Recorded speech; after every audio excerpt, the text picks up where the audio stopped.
সালাতে মনোযোগী হওয়ার উপায়।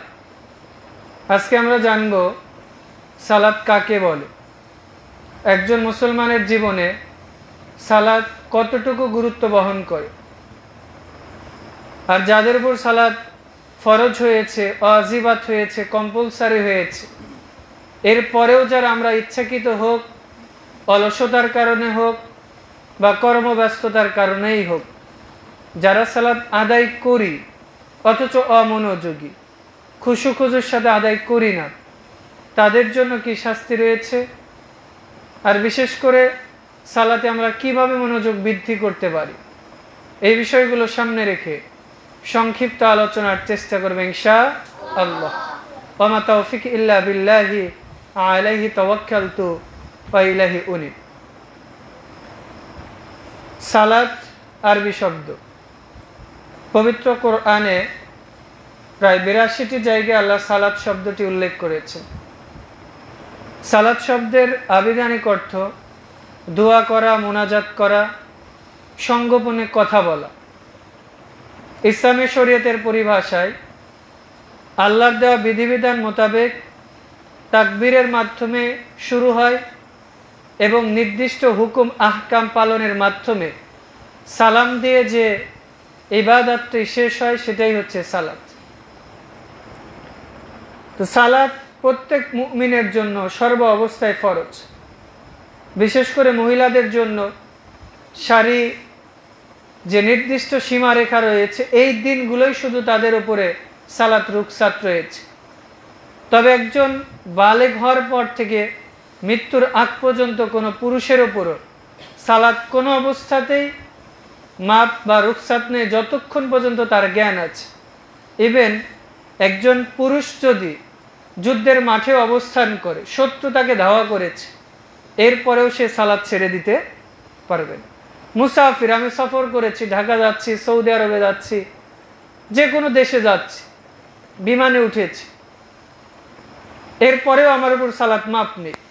আমি এমন একটা জায়গায় চলে গেছি যে এখানে কেবলা বোঝা যায় না, অক্ত হয়েছে কিনা আমি ঘড়ি দেখে হয়তো বুঝতে পারছি, কিন্তু কেবলা কোন দিকে এটা আমি বুঝতে পারি না। এরপরেও কেবলা যে কোনো একটা জিনিসকে নির্ধারন করে সালাত আদায় করতেই হবে।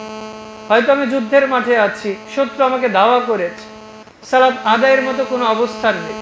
মুসলিম সৈন্যরা কি করত? দুই ভাগে বিভক্ত হয়ে এক ভাগ যুদ্ধ করতো আর এক ভাগ এক রাকাত সালাত আদায় করে সামনে চলে আসতো, আবার যারা সামনে ছিল তারা পেছনে চলে যেত।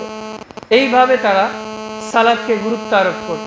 এমনকি আমি এমন জায়গায় গিয়েছি যে এখানে পবিত্র কোনো জায়গা নেই, অজু করার মতো কোনো পানি নেই, সালাত আদায় করবে এরকম কোনো কাপড় নেই, অপবিত্র জায়গায় আছে।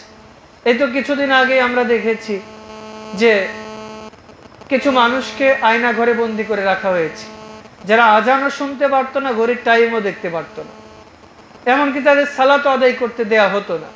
কেউ কেউ কি করতো, একটা সালাতের অনুমান করে, পাখির ডাক বা কুকুরের ডাক হয়তো শুনে বা একটা অনুমান করে তারা সালাত আদায় করতো। কেউ কেউ টয়লেটে বা কেউ লুকিয়ে লুকিয়ে আদায় করত। এই যে এরপরেও এদের ওপর সালাত আল্লাহ মাফ করে দেয় না। তো সালাতের গুরুত্ব প্রসঙ্গে আমরা অনেকেই জানি। তো আজকে যেহেতু সালাতে মনোযোগ বৃদ্ধির উপায়, এই বিষয় নিয়ে আমরা আলোচনা করবো ইনশাআল্লাহ। বিশেষ করে আমরা যারা সালাত আদায় করি না তারা তো জাহান্নামে যাবে, এটা নিশ্চিত। হয়তো জাহান্নামে যাওয়ার পরে শাস্তি পেয়ে আমল অনুযায়ী কোনো সময় জান্নাতে যাব আমরা ইনশাআল্লাহ। তো আল্লাহ রাব্বুল আলামিন বলছে যে তোমরা কেন জাহান্নামে গিয়েছো? তখন আমরা বলবো যে লাম নাকুনান্না মিনাল মুসাল্লিন, আমরা মুসল্লি ছিলাম না, সালাত আদায়কারী ছিলাম না, আমরা কোনো সময় সালাত আদায় করি না।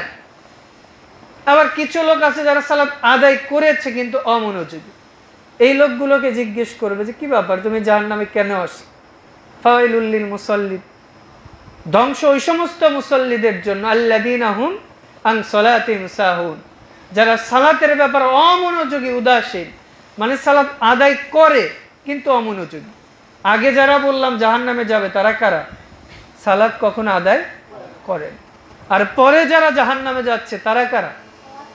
সালাত আদায় করছে কিন্তু তাদের মনোযোগ নেই, মানে নাম কাওয়াস্তে সালাত আদায় করছে। আমি মুসলিম, সালাত আদায় করতে হয় বিদায় আমি সালাত আদায় করছি, আমি বৃদ্ধ হয়ে গেছি, যদি সালাত আদায় না করে লোকে কি বলবে? আমি ছেলে মেয়েকে বিয়ে শাদী দিয়েছি, যদি আমি সালাত আদায় না করে লোকে আমাকে কি বলবে? আমি মাদ্রাসায় পড়ি, যদি সালাত আদায় না করে লোকে আমাকে কি বলবে? আমি অনেক বড় আলেম হয়েছি, শায়েখ হয়েছি, যদি আমি সালাত আদায় না করে লোকে আমাকে কি বলবে? এই যে লোককে দেখানোর জন্য, এটা হচ্ছে রিয়া। আর ওই যে আজকে ক্লাস 2 এর ছেলেরা, ক্লাস 3 এর যারা আছে ওরা পড়লো শিরক কয় প্রকার? 2 প্রকার, শিরকে আকবার, শিরকে আসগার। আর আরেকটা শিরকে বলা হয় শিরকে খফি, গোপন শিরক। সেই গোপন শিরকটা কি? সালাত আদায় করছে উদ্দেশ্য মানুষকে দেখানো, দান করছে উদ্দেশ্য মানুষকে দেখানো, বক্তব্য দিচ্ছে উদ্দেশ্য মানুষ আমাকে ওয়াইজ বলবে, লোকে আমাকে বাহবা দিবে। এই যে ইবাদত করা উদ্দেশ্য আল্লাহকে না করে মানুষের জন্য যদি করি, তাহলে এটা কি হয়ে যায়? গোপন শিরক। আল্লাহ হেফাজত করুক, আল্লাহ মান। তো যাই হোক, সালাত আদায় করেছি কিন্তু আল্লাহর জন্য করি নাই, মনোযোগ সহকারে করি নাই, তাহলে কোথায় যেতে হবে? ফাওয়াইলুল লিল মুসাল্লিন, মানে ওয়াইল নামক জাহান্নামে তাদের যেতে হবে। আল্লাহ আমাদের হেফাজত করুক, আল্লাহ মান। তো এবার একটু আসি যে সালাতের আমরা মনোযোগ কিভাবে বৃদ্ধি করব। সূরা মুমিনুন 23 নম্বর সূরার 1 এবং 2 নম্বর আয়াত আল্লাহ বলছেন, কদ আফলাহাল মুমিনুন, যারা মুমিন রয়েছে, যারা আল্লাহভীরু রয়েছে, তারা সফল কাম হয়ে গেছে। বলে সুবহানাল্লাহ। মানে আল্লাহ এখানে বলে দিলেন যারা মুমিন তারা সফল কাম হয়ে গেছে। মানে কোন উস্তাদ বলল যে আগামী 28 বা 30 তারিখে পরীক্ষা, তো পরীক্ষায় অমুক পাশ করেছে, এই বলার অর্থ কি? তার মানে ওর পড়ার যে গতি, পড়ার যে ধরন, তাতে বোঝা যাচ্ছে যে ও পরীক্ষায় ভালো ফলাফল করবে। এই যে তোমরা পড়ালেখা করো, আমরা শিক্ষক শিক্ষিকা, তারা দেখেই তো বুঝি যে এই ছেলেটা পরীক্ষায় হয়তো 80 বা 90 পাবে, আর এই ছেলেটা পরীক্ষায় হয়তো টেনে হেঁচে পাস করবে, আর এই ছেলেটা পরীক্ষায় ফেল করবে। কি আমরা বলতে পারি না? হয়তো 18-20 হতে পারে, 2-1টা কম বেশি হতে পারে। তা আল্লাহ বললেন কদ আফলাহাল মুমিনুন, যারা মুমিন রয়েছে তারা সফল কাম হয়ে গেছে। বলে সুবহানাল্লাহ। তো কোন মুমিনরা সফল কাম হয়ে গেছে? আল্লাযীনা হুম ফি সালাতিহিম খাশিউন, যারা নিজেদের সালাতের ব্যাপারে বিনয় নম্র খুশু খুজুর সাথে আল্লাহর জন্য লিওয়াজহিল্লাহ, আল্লাহ সন্তুষ্টির জন্য বিনয়ের সাথে নম্রতার সাথে সালাত আদায় করে, তারা সফল হয়ে গেছে। বলে সুবহানাল্লাহ। তাহলে কি নামকা হস্তে সালাত আদায় করে তারা সফল, নাকি যারা বিনয়ের সাথে নম্রতার সাথে সালাত আদায় করে তারা সফল? সহিহ বুখারীর প্রথম খণ্ডের 531 নম্বর হাদিস, আনাস রাদিয়াল্লাহু তাআলা আনহু বলছেন, ইদা আহাদুকুম ইদা সাল্লাহ, যখন তোমাদের মধ্যে কোনো একজন ব্যক্তি সালাতে দাঁড়িয়ে যায়, ইনাজিউ রাব্বাহু, সে যেন তার রব আল্লাহর সাথে মুনাজাত করে, সংগোপনে কথা বলে। বলে সুবহানাল্লাহ। এরপর আল্লাহ রাসূল বলছেন, ফালা ইয়াতফিলান্না আলাই আন ইয়ামিনি, সে যেন তার হাতের ডান পাশে কখনো থুতু না ফেলে। আবারও খেল, আল্লাহ রাসূল সাল্লাল্লাহু বললেন, ইদা আহাদুকুম, যখন তোমাদের কোনো ব্যক্তি সালাতে দাঁড়িয়ে যায়, ইনাজিউ রাব্বাহু, তার রবের সাথে কি করে? মুনাজাত করে, গোপনে কথা। এরপর রাসূল সাল্লাল্লাহু আলাইহি ওয়াসাল্লাম নিষেধ করেছেন, ফালা ইয়াতফিলান্না আন ইয়ামিনি, সে যেন তার ডান পাশে কখনো থুতু না ফেলে। কারণ সালাতের মধ্যে থুতু ফেলা নিষেধ রয়েছে। হয়তো অনেক সময় শীতকালে আমার কফ এসেছে বা ঠান্ডা লেগেছে, সেলেসা হয়েছে, তো এই ক্ষেত্রে আমি কি করব? হয়তো আমার থুতু এসেছে, পকেট থেকে থুতু বের করে, টিস্যু বা রুমাল বের করে আমি থুতুটা এইভাবে রেখে পকেটে রেখে দিতে পারি।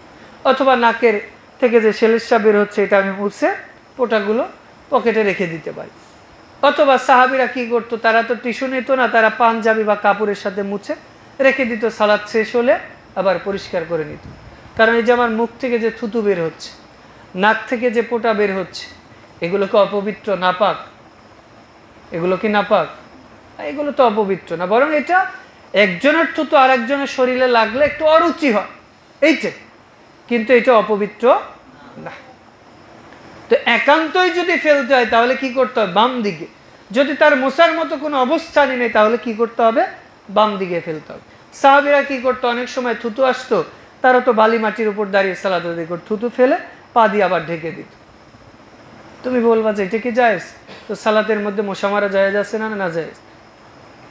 সালাতের মধ্যে তো হর হামেশা আমরা মশা মারতেই থাকি। সালাতে ফোন এসেছে, এখন কি ফোন বাজতেই থাকবে? হিন্দি সিনেমার গান নাকি অফ করব?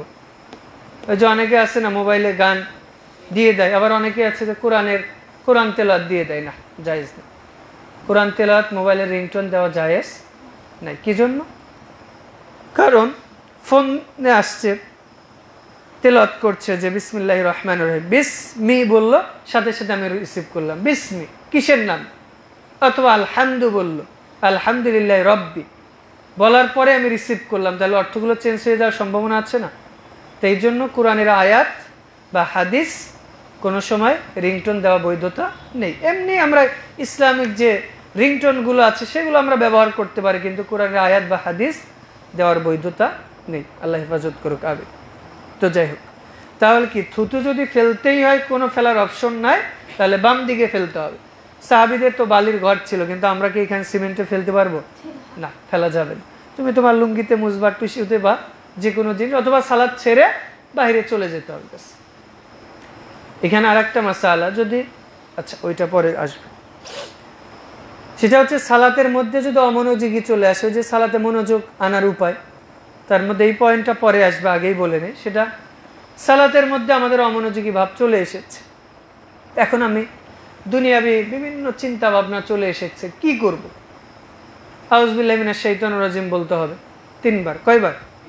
3 বার বলে বাম দিকে 3 বার থুতু ফেলতে হবে। কোন দিকে? সেটা এরকম, এই যে আমি যে থুতু ফেললাম, দেখা গেল এই যে হাতের উপর কোনো চিহ্ন আছে, এটা হচ্ছে সামান্য বাতাসের সাথে, ওই যে শীতকালে যখন কুয়াশা পড়ে, তো এই কুয়াশা অনেকক্ষণ দাঁড়িয়ে থাকলে তো হাতের উপর দেখা যায়, তাছাড়া তো দেখা যায় না। তো ঠিক এরকম সামান্য থুতু পড়বে।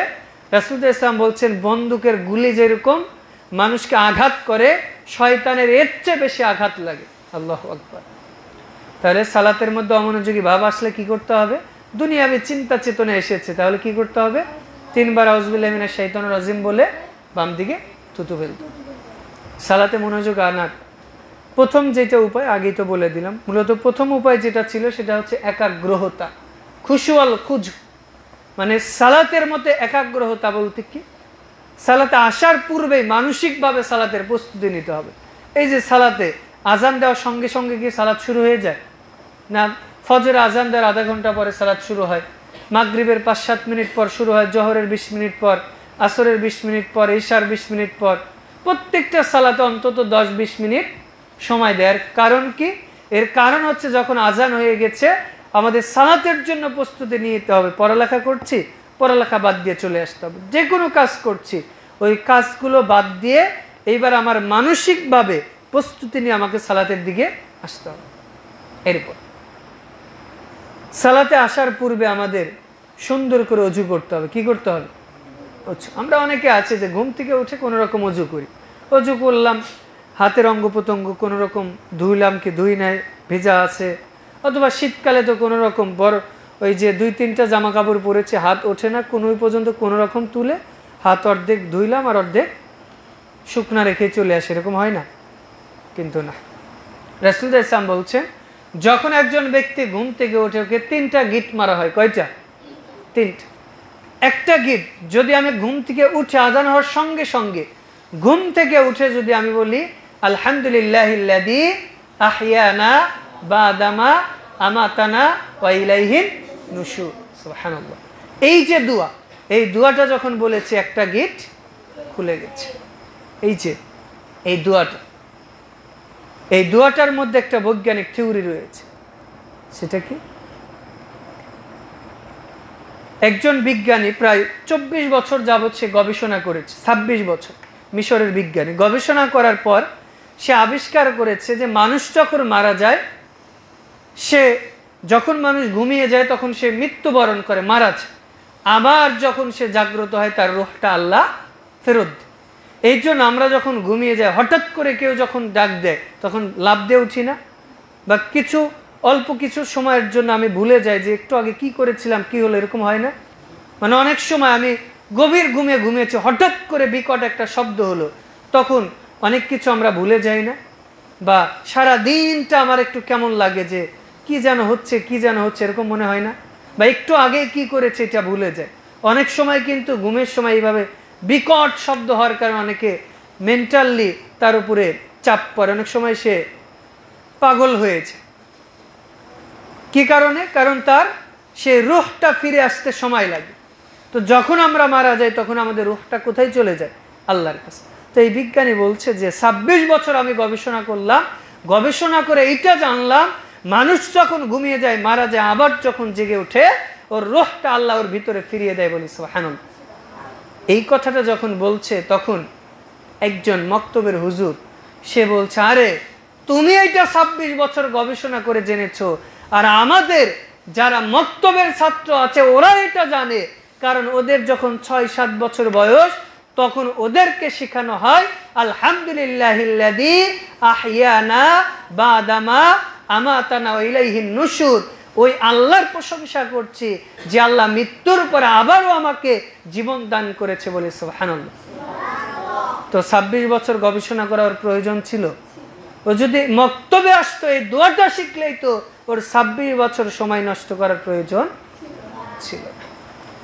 তাহলে বলছিলাম যে ঘুম থেকে উঠলে কয়টা গিট মারা হয়? একটা গিট যখন আমরা দোয়া পড়ি তখন খুলেছে। এর দ্বিতীয়ত, ঘুম থেকে ওঠার পরে আমরা অনেকেই যে হয়তো ব্রাশ আছে অথবা ওই যে কেউ আছে মাজন দিয়ে দাঁত ঘষি, তখন কি করে হাতের ওপর নিয়ে ওইটা দিয়ে দাঁত ব্রাশ করি। আস্তাগফিরুল্লাহ। এটা করা যাবে না। কি জন্য? কারণ আমি রাতে যখন ঘুমিয়েছিলাম আমার হাতটা শরীরে বিভিন্ন প্রাইভেট জায়গাগুলোতেও চলে যেতে পারে, অথবা রাতে এমন জায়গায় চলে গেছে তুমি হয়তো পেশাব করে ফেলেছিলে, হাতে লেগে গেছে, অথবা তুমি মশা মারতে যে এমন জায়গায় গেছে নাপাক কিছু লেগে গেছে হাত, অথবা রাতের বেলা ঘুমিয়ে আছো যে টিকটিকি পেশাব করে দিয়েছে তোমার হাতের উপর পড়ে গেছে। আর টিকটিকির পেশাব কিন্তু মারাত্মক। ওই যে যারা গাঁজা খায় বিশেষ করে তারা টিকটিকির লেজ দিয়ে গাঁজা খাইতে খেলে তাদের নাকি নেশা বেশি আসে। তো যাই হোক, এই যে টিকটিকির যে পেশাব এটা মারাত্মক ধরনের বিষাক্ত পদার্থ রয়েছে। ধরো এইটাই আছে, তো তুমি দাঁতের মধ্যে দিলে তাহলে কি ভালো হবে না খারাপ হবে? অথবা নাপাক জিনিস লেগে আছে ওই হাত দাঁতের মধ্যে দিলে ভালো হবে না খারাপ হবে? অথবা তুমি অজু করতে গিয়েছো বালতির মধ্যে হাত দিয়ে, ওই হাত দিয়ে বারবার অজু করছো, তাহলে তোমার নাপাকি জিনিসটা পানির মধ্যে যে পানিটা পবিত্র হলো না নাপাক হলো? তাহলে কি করতে হবে? ঘুম থেকে উঠে প্রথম যেটা কাজ, আগে হাত পরিষ্কার করতে হবে। কিভাবে? ওই পাত্রের মধ্যে হাত দিয়ে পানি নেওয়া যাবে না, তাহলে কি করতে হবে? মগ থাকলে মগ দিয়ে পানি ঢেলে এইভাবে পরিষ্কার করতে হবে, অথবা ট্যাপ যদি থাকে তাহলে ছেড়ে দিয়ে নিচে হাত ধুতে হবে। এরপরে ব্রাশ ধুই, দাঁত ব্রাশ করি বা যা কাজ করি অন্য কাজ করতে হবে। এই যে করার পরে যখন অজু শুরু করলাম তাহলে দুইটা গিট খুলে গেল। এইবার যখন আমি সালাতে দাঁড়িয়েছি তখন তৃতীয় যে বাঁধনটা ছিল, গিটটা ছিল, এটাও খুলে যায়। বলি সুবহানাল্লাহ। এইবার শয়তান বলে যে এই ব্যক্তির ওপরে আমি আজকে পরাজয় বরণ করলাম, আজকে এই ব্যক্তি সফলতা অর্জন করেছে, আজকের দিনে আমি এই ব্যক্তির উপর কোনো প্রভাব খাটাতে পারবো না। বলি সুবহানাল্লাহ। আর যখন ফজর আজান হয়ে যায় তখন শয়তান আমাদের নাকের কাছে এসে সুরসুরি দেয় আর বলে নাউমান তবিলা, না রে নিমতো তুমি ঘুমাও, রাত অনেক লম্বা, আজান দিয়েছে তাতে কি হয়েছে, আরো আধা ঘন্টা আছে, আরো ঘুমাও আরো ঘুমাও। এইভাবে শয়তান সুরসুরি দেয়। আর ফজরের সময় ঘুমটা অনেক মজা লাগে না? মনে হয় সারা রাত 6 ঘন্টা 8 ঘন্টা ঘুমালাম, কিছুই হলো না। ফজর আজানের পরের যে ঘুম এর চেয়ে মিষ্টি ঘুম দুনিয়াতে নেই। কারণ শয়তান তো অসওয়াসা দিয়েছে। আবার রাতের বেলা যখন ঘুমাইতাম শয়তান ভয় দেখালো যে হঠাৎ করে আমি পাহাড় থেকে পড়ে গেলাম, ঘুম থেকে লাফ দিয়ে উঠে দেখছি ঘরের বিছানায় পড়ে আছে। আছেন? আর ছোট যারা আছে তারা তো দেখছে যে আমি টয়লেটে যেয়ে পেশাব করলাম, দেখছে বিছানা গরম হয়ে গেছে। তো এই কাজগুলো কে করালো? শয়তান করিয়ে বারবার ঘুম ভেঙে দিল। আবার ওই শয়তানে কিন্তু ফজরের আগে এসে নাকে সুরসুরি দিয়ে ঘুম পাড়িয়ে দিচ্ছে। ইন্নাল মুবাদ্দিরিনা কানু ইখওয়ানুশ শায়াতিন। শয়তান মানুষের প্রকাশ্যে এবং গোপনে শত্রু। এজন্য কোরআন তিলাওয়াতের আগে কি বলি? আউযু বিল্লাহি মিনাশ শাইতানির রাজিম। শয়তান থেকে আমি আশ্রয় প্রার্থনা করছি। তো যাই হোক, এই যে অজু করতে হবে সুন্দর করে। যখন আমি অজু করেছি তখন যে পাপ করেছি সে পাপগুলো তো আল্লাহ মোচন করবে, পাশাপাশি শয়তান আমার উপর থেকে পরাজয় বরণ করবে। এরপরে ওযু শেষে কালমা শাহাদাত পাঠ করতে, আশহাদু আল্লা ইলাহা ইল্লাল্লাহু আশহাদু আন্না মুহাম্মাদ আবদুহু ওয়া রাসূল। এই দোয়াটা যদি পড়া হয়, রাসূল সাল্লাল্লাহু আলাইহি ওয়াসাল্লাম বলছেন কোন ব্যক্তি যদি ওযু করার পরে কালেমা শাহাদাত পাঠ করে ওর জন্য জান্নাতের 8টা দরজা আল্লাহ খুলে দেয়, বলি সুবহানাল্লাহ।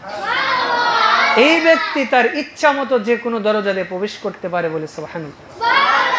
বাস ওযুর দোয়া পড়েছে, এবার বাড়ি থেকে সুন্দর পোশাক পরে আসতে হবে। সুন্দর বলতে নতুন পোশাক না, যেটা পরিষ্কার পরিচ্ছন্ন আছে, দুর্গন্ধ নাই ওই পোশাক। খেলাধুলা করলাম, গন্ধ দুর্গন্ধ ওই পোশাক পরে মসজিদে আসা যাবে না। গেমে একেবারে ভিজে গেছে, ওই পোশাক পরে মসজিদে আসা যাবে না।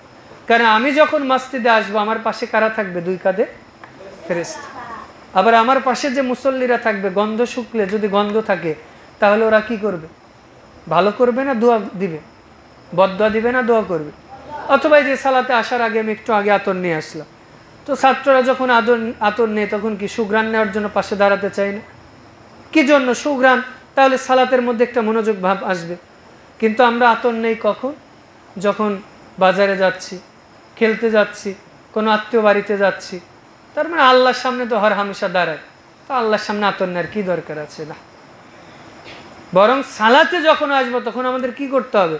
সুন্দর করে চুলগুলো আশ্রিয়ে আসতে হবে, দাড়ি থাকলে দাড়ি আশ্রিয়ে আসতে হবে, সুন্দর করে জামা কাপড়ের বোতামগুলো লাগিয়ে আসতে হবে। বের হয়েছে, ওস্তাদ দাওয়া করেছে, পাঞ্জাবি অর্ধেক গায়ে পড়েছে, পেছনে উঁচু হয়ে আছে, বোতাম খোলা আছে, বাস ওরকম সালাতে চলে এসেছি। না, হয়তো মেয়েদের মধ্যে কেউ ওড়না মাথায় দিতে দিতে দৌড় মেরে চলে এসেছে, কোনো রকম চুল ঢাকলো কি ঢাকলো না, সালাতে দাঁড়িয়ে গেল। কিন্তু মেয়েদের জন্য সালাতে চুল ঢাকা জরুরত। এমনকি কোনো কোনো মুহাদ্দিসের মত যে সালাতের মধ্যে পায়ের পাতা, পায়ের কবজি ঢেকে রাখাটাও জরুরি। তাই জন্য সালাতে যখন আসবো বুতাম টুতাম যা আছে ঘরের মধ্যে লাগিয়ে আসবো। তো বুতাম লাগানোর যদি ঝামেলা হয় তাহলে ওই যে কফাতা দিয়ে দিতে হবে, তাহলে আর বারবার বুতাম লাগাইতে হবে, চেন এক টান দিবা বাস হয়ে যাবে। ঠিক আছে? সালাতে আসার এরপরে যেন কাউকে না দেখি যে বুতাম লাগাতে লাগাতে মসজিদে এসে, সব পরে মসজিদ থেকে, বাড়ি থেকে, ঘর থেকে সালাতের পূর্ণাঙ্গ প্রস্তুতি নিয়ে আসতে হবে। এরপর হেঁটে হেঁটে মসজিদে আসতে হবে, আস্তে আস্তে আসতে হবে, তাড়াহুড়া করা যাবে না। আর একটা কাজ করতে হবে, সালাতে আসার পূর্বে মিসওয়াক করতে হবে। কেউ কেউ আছে আমরা মিসওয়াক করি শুধুমাত্র ফজর, কিন্তু না, যখনই সালাতে আসবো চেষ্টা করো প্রত্যেক সালাতেও মিসওয়াক করা। যদি নাও পারি অন্তত যখন যে সালাতে ঘুমাই, এই যে আসরে ঘুমাই, তখন মিসওয়াক করে আসতে হবে। তবে আমরা তো টুথপেস্টে ব্রাশ করি, এইটার উপকারিতার চেয়ে ক্ষতি বেশি, উপকারও আছে ক্ষতিও আছে। তবে আমরা চেষ্টা করব নিমের ডাল বা এই জাতীয়, অথবা তিন বা জাইতুনের যে ডালগুলো আছে এগুলো দিয়ে মিসওয়াক করা। আর যাদের টাকা পয়সা নাই, নিমের ডাল, তবে অনুমতি নিয়ে নিম গাছের তলা থেকে ডাল ভেঙে সেটাতে মিসওয়াক করতে হবে। তো এটা দিলে কি হবে? শরীরেও ভালো থাকবে। ওই যে যাদের চুলকানি হয় বা চুলকানি জাতীয় রোগ আছে অথবা অ্যালার্জি আছে, নিমের ডাল দিয়ে দাঁত মিসওয়াক করবা, দেখবা আল্লাহ আস্তে আস্তে সুস্থ করে দেবে ইনশাআল্লাহ। আচ্ছা, রাসূল সাল্লাল্লাহু আলাইহি ওয়াসাল্লাম বলছেন লাউলা না আশুক্কা আলা উম্মতি লা আমারতু বিসওয়াকি ইনদা কুল্লি সালাহ। আমার উম্মতের জন্য যদি কষ্টকর মনে না করতাম ইশার সালাত দেরিতে আদায় করা আর প্রত্যেক সালাতের পূর্বে মিসওয়াক করাকে জরুরত করতাম, তাহলে এখান থেকে 2টা মাসালা পারলাম। 1, ইশার সালাত দেরিতে আদায় করাই উত্তম, আর 2, প্রত্যেক সালাতের পূর্বে মিসওয়াক করা উত্তম। ওই যে মসজিদে নববীর শাইখ সুদাইসিকে দেখবা যে যখন জুমার খুতবা দিতে শুরু করবে পকেটের মধ্যে তার মিসওয়াক থাকে, মিসওয়াক করতে করতে মেম্বারে উঠে পকেটের মধ্যে রেখে দেবে। ঈদের সালাতের আগে যখন সালাতের বলছে কুমু লিল্লাহি ইলা সালাহ বলতে বলতে তখন মিসওয়াক করে মিসওয়াক পকেটে রেখে সালাতে দাঁড়িয়ে যাচ্ছে।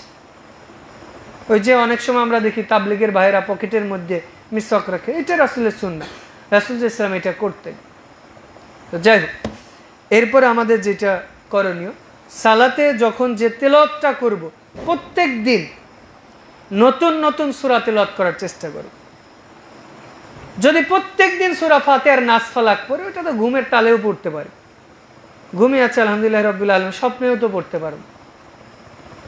তো আমাদের কমন একটা সূরা, সূরা নাস, ফালাক, ইখলাস আর আসর, এই 4টা সূরা, ঘুরে ফিরে এই 4টা সূরা।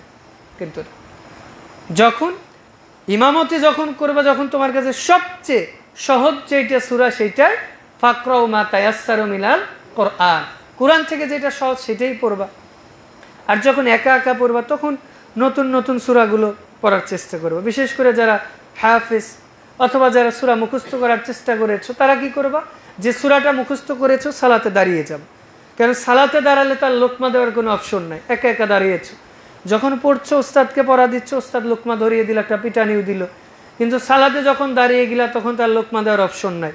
তো সালাতে যদি তুমি দাঁড়িয়ে তিলাওয়াত পরিপূর্ণভাবে করতে পারো তাহলে দেখবে ওই তিলাওয়াত তুমি কখনো ভুলবা না। একা একা বিশেষ করে যখন, আর যখন ইমামতি করতে আসো তখন তো বারবার পড়ে পড়ে আসে, একটু পরে তো আবার ভুলে যাবো। ওই যে পরীক্ষার আগে সারা রাত জেগে মুখস্থ করেছো, পরীক্ষা দেওয়া শেষ, এইবার জিজ্ঞেস করলা যে কিরে সাজ্জাদ আফালে না কেসা কয়টা, আর পরীক্ষা লিখে এসেছে এখন মনে নেই। তো এইরকম হয় না, মানে পরীক্ষায় পাশ করার জন্য লিখলাম, পরীক্ষা শেষ, একটু পর আর মনে থাকে না। তো কেউ কেউ আছে যে সালাতে আসার আগে শুধু রমজান মাসে যে তারাবি পড়ার জন্য মুখস্থ করে, তারাবির পড়ার পরেই জিজ্ঞেস করবো আর বলতে পারবে। তাহলে প্রত্যেক দিন নতুন নতুন সূরা তেলাওয়াত করার চেষ্টা করতে হবে। এরপরে সেই তেলাওয়াতটা যাতে বিশুদ্ধ হয় সেটাও খেয়াল করো। ওয়ারাত্তিলিল কুরআনা তারতিলা, সূরা মুজাম্মিল 4 নম্বর আয়াত, তারতিলের সাথে তেলাওয়াত করতে হবে। মানে তেলাওয়াত সৌদি আরবের যারা ইমাম আছে, আমার যেটা নলেজেবল, কোনো ইমামকে যদি শাইখ সুদাইসকে যদি বলি আমাদের মসজিদে ইমামতি করতে, হঠাৎ করে এসেছে, আগে থেকে যদি না বলি, সে ইমামতি করবে না। কারণ তাদের একটা বৈশিষ্ট্য যে কোরআন দেখে এসে এরপরে ইমামতি করবে। যে কাবার যে ইমাম আছে, ইমামের পেছনে লোকটার নাম ভুলে গেছি, পিছনে দাঁড়িয়ে থাকে, প্রত্যেক ইমামের পেছনে 2 জন করে লোক নিযুক্ত করা থাকে। কি জন্য? ইমাম যদি ভুল করে তারা ভুল ধরবে, মানে টাকা দিয়ে তাদের পিছনে রাখা হয় কি জন্য? ভুল ধরার জন্য। কাবার ইমাম শাইখ সুদাইস একটু আগে তেলাওয়াত দেখে এসেছে, এইটুকু, এই 2 পৃষ্ঠা তেলাওয়াত করবে, ওই 2 পৃষ্ঠার একটা শব্দও বেশি তেলাওয়াত করবে না। ওই 2 পৃষ্ঠার আগে বা পিছনে একটা শব্দ তেলাওয়াত করবে না। এরপরেও যদি ভুল হয়ে যায়, পেছনে যারা আছে তারা ভুল ধরিয়ে দিই, এমনকি টাকা দিয়ে রেখেছে ভুল ধরার জন্য। সুবহানাল্লাহ। এই জন্য দেখে আসতে হবে তেলাওয়াত। এরপরে তেলাওয়াতগুলোর যে সূরাগুলো পড়ব অর্থ বোঝার চেষ্টা করতে হবে। অর্থ যদি বুঝি তাহলে তোমার সালাতের 99% তোমার মনোযোগ চলে আসবে। কি জন্য? যখন তুমি দাঁড়িয়েছে আল্লাহু আকবার, তো আল্লাহু আকবার অর্থ কি যদি তুমি না জানো, তাহলে তো আল্লাহু আকবার বলে ঘুমাবে। আর যদি জানো আল্লাহু আকবার মানে আল্লাহ সবচেয়ে বড়, সবচেয়ে বড় মানে দেশের প্রধানমন্ত্রী, রাষ্ট্রপতি, ডিসি, এসপি, ওসি সবার চেয়ে বড়, তার মানে আমি আল্লাহর সামনে দাঁড়িয়েছি, একেবারে অ্যালার্ট। এইবার আউযুবিল্লাহি মিনাশ শাইতানির রাজিম, আমি বিতাড়িত শয়তান থেকে আশ্রয় প্রার্থনা করছি। বিসমিল্লাহির রহমানির রহিম, শুরু করছি পরম করুণাময় কার নামে? আল্লাহর। এরপরে আমি যখন বলছি আলহামদুলিল্লাহি রব্বিল আলামিন, সমস্ত প্রশংসা সারা রব জাহানের প্রতিপালক কার নামে? আল্লাহ। এইবার আল্লাহ আবার উত্তর দিয়ে বলছে হামিদানি আব্দি, আমার বান্দা আমার প্রশংসা করলো, বলি সুবহানাল্লাহ। মানে আমি যখন একটা আয়াত পড়ি আল্লাহ ওই আয়াতটার প্রত্যুত্তর দিচ্ছে। এরপরে আমি যখন বলছি আর রহমানির রহিম, তখন আল্লাহ বলবে যে মাজ্জানি আব্দি, আমার বান্দা আমার মর্যাদা বর্ণনা করলো, আমার প্রশংসা করলো, বলি সুবহানাল্লাহ। প্রত্যেকটা আয়াত যখন পড়ি আল্লাহ এরপরে আমার রিপ্লাই বা উত্তর দিতে থাকে, বলি সুবহানাল্লাহ। তাহলে অর্থগুলো জানার প্রয়োজন আছে কি নেই? আচ্ছা। তো এই জন্য বিশেষ করে বড় যারা ছাত্র আছো, সম্ভবত বইটা আমি রুমে থাকতে পারি অথবা রেখে আসছি কিনা বাড়িতে, সূরা ফাতিহার তাফসির নিয়ে একটা 64 পৃষ্ঠা 62 পৃষ্ঠার বই আছে, ওই বইটা পড়তে পারো। সেখানে বিস্তারিত, আমার তো মনে হয় কেউ যদি শুধু সূরা ফাতিহার অর্থ বুঝে এরপর ওর সালাতে অমনোযোগী ভাব আসার কথা। এরপরে সূরা ইখলাস তো অনেক ছোট। তাহলে কালকে সবার প্রতি জরুরত, মহিলা শাখা পুরুষ শাখা সবার প্রতি কম্পালসারি সূরা ফাতিহার অর্থ মুখস্থ করবে। আগামী সপ্তাহে যখন আলোচনা করব, আলোচনার বিষয় থাকবে ঈদে মিলাদুন্নবী, কারণ আজকে হচ্ছে 4 তারিখ। তো ঈদে মিলাদুন্নবী আমাদের দেশের ভাষা অনুযায়ী রাসূল সাল্লাল্লাহু আলাইহি ওয়াসাল্লাম যে তারিখে জন্মগ্রহণ করেছিল ওই তারিখে মৃত্যুবরণ করেছিল, এটা নিয়ে আমরা বিস্তারিত আলোচনা করব। তো আগামী সোমবার পর্যন্ত সময় থাকলো সূরা ফাতিহা, আউযুবিল্লাহ, বিসমিল্লাহ, নাস, ফালাক, ইখলাস, এই 4টা সূরার অর্থ শোনাতে হবে ইনশাআল্লাহ। তো যাই হোক, তাহলে অর্থ বুঝে আমরা তিলাওয়াত করব ইনশাআল্লাহ। এরপরে সালাতে যখন দাঁড়াবো তখন আমার এই চিন্তা করতে হবে যে আল্লাহকে আমি দেখছি। কাকে দেখছি? যদি অন্তর একটু দুর্বল থাকে, ঈমান দুর্বল থাকে, তাহলে মনে করব যে আমি আল্লাহকে দেখছি। মানে আমি আল্লাহকে দেখছি, এটা যদি মনে করতে অন্তরের মধ্যে একটু দুর্বলতা থাকে, তাহলে এই চিন্তা করতে হবে যে আল্লাহ আমাকে দেখছে। আচ্ছা, এরপর সালাতে একমাত্র লিওয়াজহিল্লাহ কার জন্য আদায় করতে হবে? মানে সালাতে যখন দাঁড়াবা তখন এই চিন্তা করবা যে আমি তো আল্লাহর সামনে দাঁড়িয়েছি, ডিসি, এসপি কারোর সামনে দাঁড়াই না। কার সামনে? আল্লাহর সামনে। সালাত কবুল হওয়ার জন্য শর্ত 3টা। কয়টা? তার মধ্যে হচ্ছে কোরআন তিলাওয়াত করা, আল্লাহর জন্য তিলাওয়াত করা, একটা হচ্ছে খশিয়াতিল্লাহ, আল্লাহর ভয়। মানে তুমি সালাত তিলাওয়াত করলা, জিকির আজকার সব ঠিক আছে, কিন্তু আল্লাহর ভয় নাই, কবুল। অর্থও বুঝ, সব কিছুই জানো, কিন্তু আল্লাহর ভয় নাই, ওই সালাত আল্লাহ কবুল করবেন। ইমাম গাজ্জালী রাহিমাহুল্লাহ বলছেন সালাতের একাগ্রতা বা মনোযোগ নষ্ট করার জন্য মৌলিকভাবে 2টা বিষয় রয়েছে। একটা হচ্ছে শোরগোল, শব্দ দূষণ। আমি সালাতে দাঁড়ালাম, কেউ বক্স বাজাচ্ছে, চিল্লাচিল্লি করছে, কথা বলছে, সালাতের মনোযোগ আসবে? আর একটা হচ্ছে মানসিক অশান্তি। মানসিক অশান্তি বলতে কি, একজন লোক একটু আগে ওর স্ত্রীর সাথে ঝগড়া করে সালাতে দাঁড়িয়েছে, ওর সালাতে মনোযোগ আসবে? ওর সালাতে চিন্তা আসবে যে সালাত শেষ করে একটু পরে আবার যে পিটানি দিই।